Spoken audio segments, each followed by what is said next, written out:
வணக்கங்க. இன்றைக்கி எங்கள் வீட்டில் செவ்வாய்க்கிழமை என்ன சாப்பாடு பார்க்கலாமா? வடை, காலை பொங்கல், பாயாசம், நாட்டு சர்க்கரை, ரசம், கருணக்கிழங்கு வறுவல்,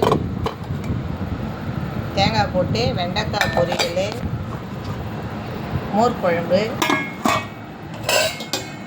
மாங்காய் கத்திரிக்காய் சாம்பார், தயிர், மஷ்ரூம் தொட்டுக்க. இருங்க சாப்பாடு எடுத்துகிட்டு வரேன்.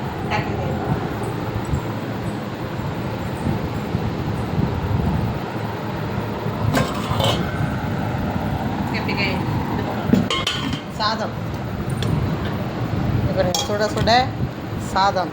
வாங்க சாப்பிட்லாம். எங்கள் வீட்டில் இவ்வளோ ஐட்டம் இருக்குது. வாங்க சாப்பிட்லாம். இங்கே பாருங்கள், வடை சூப்பராக இருக்குது. பிடிச்சிருந்தா ஷேர் பண்ணுங்கள், சப்ஸ்கிரைப்